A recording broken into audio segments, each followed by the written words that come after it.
আসসালামু আলাইকুম। আমরা হচ্ছি ঢাকা থেকে আসছি একবেলা খাবার বোবা প্রাণীদের জন্য, ফুড ফর স্টেট অ্যানিমেলের জন্য। তা আমরা এখানে আসছি মানুষকে তো সবাই সাহায্য করতেছে, কিন্তু গরু, ছাগল, হাঁস, মুরগি, কুকুর, বিড়ালের জন্য কেউ করতেছে না।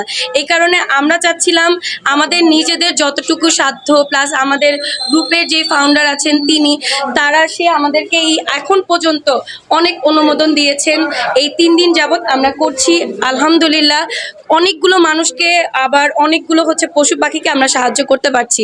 এখানে আসার পর দেখছি প্রত্যেকটা গরুর হাড় বের হয়ে গেছে, জ্বর আসছে, তারপরে ঠান্ডা, মানে পেট খারাপ। তা আমরা সেগুলোরও দেখার ট্রাই করতেছি।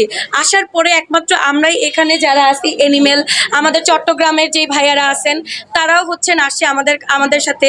তারা আসছে বিদায় তাদের সাথে আমরা আসতে পারছি। মেনলি তারাই আমাদেরকে এই স্কোপটা দিছে যে এখানে এরকম সমস্যা হচ্ছে, আপনাদের সাহায্যের প্রয়োজন। কারণ এখানে আমাদের চট্টগ্রাম অ্যানিমেল ছাড়া আর কেউ আসে না এই পোষা প্রাণীদের সাহায্য করার জন্য।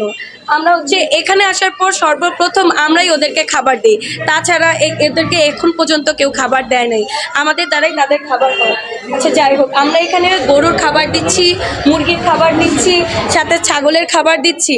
এখানে যারা ফার্মে ছিল, যাদের ফার্ম ছিল, যাদের গরুর ফার্ম ছিল, মুরগির ফার্ম ছিল, তাদের অবস্থা খুবই করুণ। আমাদের সাথে একজনের দেখা হয়েছে, তার অবস্থা তো আরো খারাপ। তার অনেকগুলো গরু ছিল যেগুলো পানিতে ভেসে গেছে, সে আনতে পারে নাই। কিছু গরু নিচ থেকে সাঁতরায় আসছে, তাদেরকে মানুষ রেস্কিউ পর্যন্ত করে নাই। এখানে আমরা আরেকটা জিনিস দেখতে পাচ্ছি, সেটা হচ্ছে কুকুর বিড়ালের প্রতি একদম অমানবিক আচরণ করা হচ্ছে। তারাও যে একটা প্রাণ, আল্লাহ যে তাদেরকেও একটা প্রাণ দিছে, তাদেরও যে পেটে ক্ষুধা আছে, এটা তারা মনে করে না। তারা মনে করে শুধু মানুষকে বাঁচলেই হবে। এখানে এসে যখন সর্বপ্রথম আমি বলি যে ওদেরকে খাবার দেওয়া হয় নাই কেন, তখন এখানে বলে আমরা মানুষ বাঁচাইতে আসছি, আমরা কোনো পশু পাখিকে খাবার দিতে আসি নাই, তাদেরকে বাঁচাইতে আসি নাই। এখন কিছু করার নাই, এখন আমরা আমাদের সাধ্যমতো চেষ্টা করতেছি।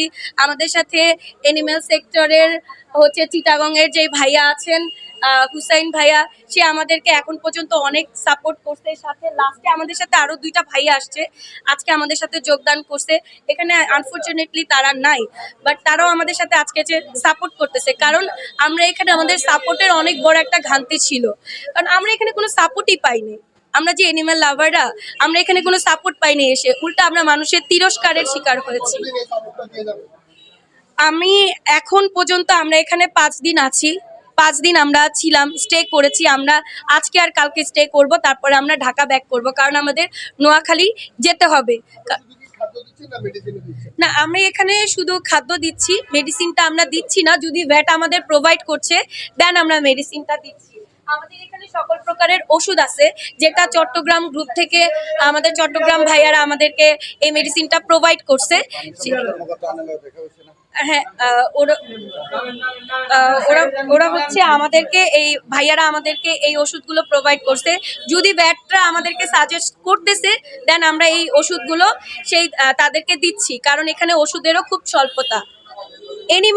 অ্যানিমেলসদের ওষুধদের খুব স্বল্পতা, মানুষের ওষুধের অভাব নাই। মানুষের ওষুধ দিয়ে যাচ্ছে, মানুষদেরকে ত্রাণ দিয়ে যাচ্ছে, কিন্তু পশু পাখিদেরকে কেউ জিজ্ঞেস করতেছে না, গরুদেরকে কেউ জিজ্ঞেস করতেছে না, হাঁসদেরকে কেউ জিজ্ঞেস করতেছে না আপনাদের কি খাবার আছে, আপনারা কি খাবেন, পেট খারাপ আছে কিনা, ভালো আছে কিনা, কেউ জিজ্ঞেস করতেছে না।